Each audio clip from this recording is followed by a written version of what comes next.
నమస్తే. Breaking news చూస్తున్నాం.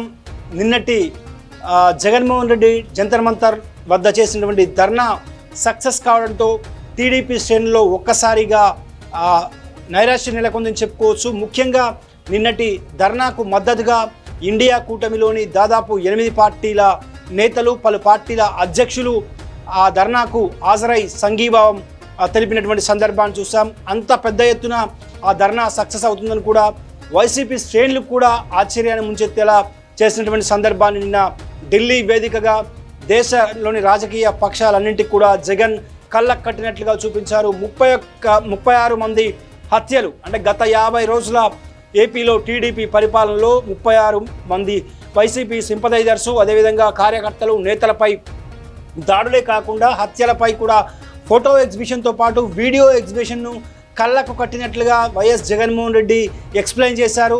Samajwadi party అధ్యక్షుడు అఖిలేష్ యాదవ్ కావచ్చు, శివసేన ఎంపీలు సంజయ్ రౌత్, అదేవిధంగా ప్రియాంక చతుర్వేది కావచ్చు, ఆప్కు సంబంధించిన వాళ్ళు, అదేవిధంగా టీఎంసీకి సంబంధించిన వాళ్ళు, అన్నాడీఎంకి సంబంధించిన వాళ్ళు, వీళ్ళందరూ కూడా అందరినీ కూర్చోబెట్టి ఆ వీడియో ప్రజెంటేషన్ చేసిన తర్వాత ఏపీలో జరుగుతున్న మారణకాండపై ఖచ్చితంగా కేంద్ర హోంశాఖ స్వతంత్ర దర్యాప్తు చేపట్టాలని చెప్పి కూడా పలువురు ఎంపీలు డిమాండ్ చేశారు. ప్రియాంక చతుర్వేది అయితే సుప్రీంకోర్టు సుమోటోగా తీసుకొని ఖచ్చితంగా ఈ కేసును విచారణ చేయాలి, ఖచ్చితంగా ఒక జ్యుడిషియల్ ఎంక్వైరీ కమిటీని వేయాలని కూడా ప్రియాంక చతుర్వేది అక్కడ మాట్లాడిన సందర్భాలు చూసాం. ఇక ఈరోజు విషయానికి వస్తే జగన్, ప్రధానమంత్రి మోడీ, అదేవిధంగా అమిత్ షా, రాష్ట్రపతి ద్రౌపది ముర్ము అపాయింట్మెంట్ కోరారు. ఈరోజు కూడా 3వ రోజు పర్యటనలో భాగంగా ఢిల్లీలోనే జగన్ ఉండబోతున్నారు. సో అయితే ఈరోజు పార్లమెంటు సమావేశాల జరుగుతున్న నేపథ్యంలో మరి జగన్కు అపాయింట్మెంట్ ఇస్తారా లేదా అన్నది కూడా చూడాల్సి ఉంది. ఎందుకంటే ఎన్డీఏలో చంద్రబాబు కీలక భాగస్వామి కాబట్టి ఒకవేళ ఇచ్చేటువంటి అవకాశాలు ఉన్నాయా లేదా అన్నది కూడా మరి కాసేపట్లో తెలబోతుంది. ఇక నిన్న జగన్ ధర్నాకు సంబంధించి అక్కడ పలు జాతీయ ఛానళ్లకు ఇంటర్వ్యూలు ఇచ్చారు. ఒక జాతీయ మీడియాలోని ఉన్నటువంటి ఒక ఛానల్కి ఇచ్చిన ఇంటర్వ్యూలో జగన్మోహన్ రెడ్డి సంచలన వ్యాఖ్యలు చేశారని చెప్పుకోవచ్చు. ప్రధానంగా చూసుకుంటే ఎందుకంటే ఏపీలో జరుగుతున్నటువంటి వైసీపీ కార్యకర్తలపై దాడులు, హత్యలు, హత్యాయత్నాలు, ప్రభుత్వ ఆస్తుల ధ్వంసం, ప్రైవేటు ఆస్తుల ధ్వంసంపై కూడా రాష్ట్రంలో లా అండ్ ఆర్డర్ పూర్తిగా క్షీణించింది, శాంతి భద్రతలు లోపించాయని చెప్పి కూడా ఆయన పదే చెప్తున్నారు. సో ఈ నేపథ్యంలోనే జాతీయ మీడియాలో ఒక ఛానల్కు, ఒక నేషనల్ ఛానల్కు ఇంటర్వ్యూలో చాలా కీలక వ్యాఖ్యలతో పాటు సంచలన వ్యాఖ్యలు చేశారని చెప్పుకోవచ్చు. ముఖ్యంగా ఆయన చేసినటువంటి వ్యాఖ్యలు కనుక ఒకసారి చూసుకుంటే, నన్ను చంపాలనుకుంటే చంపేయండి, అంతేగాని మీకు ఓటు వేయలేదనే కారణంతో అమాయకులైన ప్రజలు, కార్యకర్తలను లక్ష్యంగా చేసుకొని ఇలా దాడులు చేయడం కరెక్ట్ కాదు. వైఎస్ఆర్సీపీ అధ్యక్షులు వైఎస్ జగన్మోహన్ రెడ్డి. సో ప్రస్తుతం ఈ ట్వీట్ కూడా వైఎస్ఆర్ కాంగ్రెస్ పార్టీ అధికారికంగా ట్వీట్ చేసింది. నేషనల్ మీడియాకు ఇచ్చినటువంటి ఇంటర్వ్యూలో జగన్ ఈ సంచలన వ్యాఖ్యలు చేశారని చెప్పుకోవచ్చు.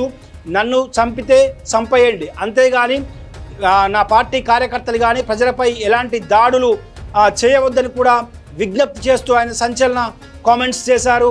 గతంలో చంద్రబాబు ఇదే తరహా కామెంట్స్ కూడా, అంటే జగన్ నిన్ను చంపేస్తే ఎవరు దిక్కు అని కూడా గతంలో చంద్రబాబు ఎన్నికల ప్రచార సభల్లో మాట్లాడారు. కానీ తన కార్యకర్తలు, తన పార్టీ సింపథైజర్సు, తన పార్టీ నేతలను, ప్రజలను కాపాడుకోవడం కోసం జగన్ ఈ వ్యాఖ్యలు చేశారని చెప్పుకోవచ్చు. నన్ను చంపాలనుకుంటే చంపేయండి, అంతేగాని మీకు ఓటు వేయలేదనే కారణంతో అమాయకులైన ప్రజలు, కార్యకర్తలను లక్ష్యంగా చేసుకొని ఇలా దాడులు చేయడం కరెక్ట్ కాదని కూడా జగన్మోహన్ రెడ్డి ఢిల్లీ వేదికగా గర్జించారు. ఒక రకంగా ఇది సాహసోపేత కామెంట్స్ అని చెప్పుకోవచ్చు. ఎందుకంటే ఇప్పటివరకు ఏ లీడర్ కానీ, ఏ నాయకుడు కానీ ఇలాంటి కామెంట్స్ చేసినటువంటి సందర్భాలు లేవు. తన వైఎస్ఆర్సీపీ పార్టీని ఖచ్చితంగా, అంటే పార్టీని కాపాడుకోవడంతో పాటు క్యాడర్లో భరోసా నింపడంతో పాటు పార్టీ శ్రేణులు, పార్టీ కార్యకర్తల కుటుంబాలను కూడా ఆదుకోవాల్సిన బాధ్యత తనపై ఉందన్న నేపథ్యంలో కేవలం తనపై మాత్రమే కక్ష కడుతున్నారు. కాబట్టి తనకు ఓటు వేయలేదన్న, టీడీపీకి ఓటు వేయలేదు, వైఎస్ఆర్సీపీకి వేశారన్న కారణంతోనే వాళ్ళపై దాడులు చేస్తున్నారు. కాబట్టి నన్ను చంపేయండి అని కూడా జగన్మోహన్ రెడ్డి ఛాలెంజ్, అంటే ఆ వ్యాఖ్యలు చేయడం అనేది ఆయన ఇప్పుడు ఆ వ్యాఖ్యలు ఇప్పుడు పెద్ద ఎత్తున ఢిల్లీ స్థాయిలో చర్చకు దారితీస్తున్నటువంటి పరిస్థితి. ఎందుకంటే ఇప్పటికే రాష్ట్రంలో భయానక పరిస్థితులున్నాయి. నిన్నటికి హోంమంత్రి అనిత కూడా మాట్లాడుతూ జగన్పై తీవ్ర వ్యాఖ్యలు చేశాయి. జగన్ను జైల్లో పెట్టాల్సి వస్తుందని చెప్పి కూడా మరొక ఇద్దరు ముగ్గురు మంత్రులు కూడా చెబుతున్నటువంటి పరిస్థితి. మరోవైపు అసెంబ్లీ నుంచి పారిపోయారు, వాళ్ళపై కఠిన చర్యలు తీసుకోవాల్సిందని చెప్పి deputy CM Pawan Kalyan assembly వేదికగా మాట్లాడిన సందర్భాలు చూసాం. సో ఇటువంటి పరిణామాల నేపథ్యంలో అంటే ఏపీ టీడీపీ నేతలకు సంబంధించి ఢిల్లీ స్థాయిలో జగన్ ధర్నా సక్సెస్ కావడంతో వాళ్ళు పూర్తిగా డిఫెన్స్లో పడిపోయారు. అందుకే ఎదురుదాడి దిగడంతో పాటు అంటే తీవ్ర స్థాయిలో విమర్శలు చేస్తున్నారని కూడా రాజకీయ వర్గాల్లో చర్చ నడుస్తుంది. ఎందుకంటే నిన్నటి జగన్ ధర్నా సక్సెస్ను పక్కదారి పట్టించేందుకు ఇలాంటి చౌకబారు విమర్శలు చేస్తున్నారన్న చర్చ కూడా రాజకీయ విశ్లేషకుల్లో మొదలైందని చెప్పుకోవచ్చు. ఇక ఈ రోజు కనుక డెవలప్మెంట్ కనుక చూసుకుంటే ఖచ్చితంగా 3వ రోజు ఢిల్లీలో జగన్ తన పర్యటన కొనసాగిస్తున్నారు. ఇప్పటికే రాష్ట్రపతి, ప్రధాని, హోంశాఖ మంత్రి వీళ్ళందరి అపాయింట్మెంట్ కూడా కోరడం జరిగింది. వీరితో పాటు పలువురు కేంద్ర మంత్రుల అపాయింట్మెంట్ కూడా కోరడం జరిగింది. సో రాష్ట్రంలో జరుగుతున్నటువంటి పరిస్థితులు, రాష్ట్రంలో రాష్ట్రపతి పాలన ఎందుకు విధించాలో కూడా రాష్ట్రపతి అదేవిధంగా మోడీ, అమిత్ షా కూడా వివరించబోతున్నారు. మొత్తం మీద చూసుకుంటే మాత్రం చాలా వేడి చర్చ అయితే దేశ రాజకీయాల్లో నడుస్తుంది. నిన్న ఏపీలో జరిగినటువంటి హింసాకాండపై వీడియో ఫోటో సెషన్ అదేవిధంగా వీడియో ప్రదర్శించడం కూడా జాతీయ నాయకులను కూడా అంటే ఏపీలో ఏం జరుగుతుందో అన్న విషయంపై కూడా జాతీయ నాయకుల దృష్టిని తీసుకెళ్లడంలో జగన్ సక్సెస్ అయ్యారని చెప్పుకోవచ్చు. 8 పార్టీలు, ఇండియా కూటమిలో ఉన్నటువంటి 8 పార్టీలు, అందులో అత్యంత కీలకంగా ఉన్నటువంటి సమాజ్వాదీ పార్టీ కావచ్చు, తృణమూల్ కాంగ్రెస్ కావచ్చు, అదేవిధంగా ఆప్ ఢిల్లీ, పంజాబ్లో ఆప్ అధికారంలో ఉంది.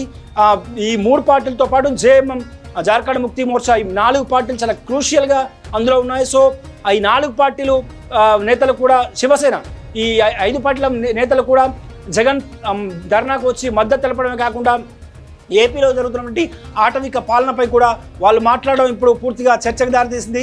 ఈరోజు ఈ పార్లమెంట్ సమావేశంలో వైసీపీ రాజ్యసభ, ఇటు లోక్సభ సభ్యులు కూడా ఈ అంశాన్ని పార్లమెంట్లో లేవనెత్తే అవకాశాలు లేకపోలేదని కూడా వైసీపీ వర్గాలు చెప్తున్నాయి. సో మొత్తం మీద నిన్నటి ధర్నా సక్సెస్ ద్వారా నేషనల్ మీడియాకి ఇచ్చినటువంటి ఇంటర్వ్యూలో జగన్ ఆవేదనతో తన ఆక్రందనను అదేవిధంగా తన పార్టీ కార్యకర్తలు ప్రజలపై జరుగుతున్నటువంటి దాడుల నేపథ్యంలో తన ప్రాణాలను పణంగా పెట్టడానికి సిద్ధమయ్యారని చెప్పుకోవచ్చు.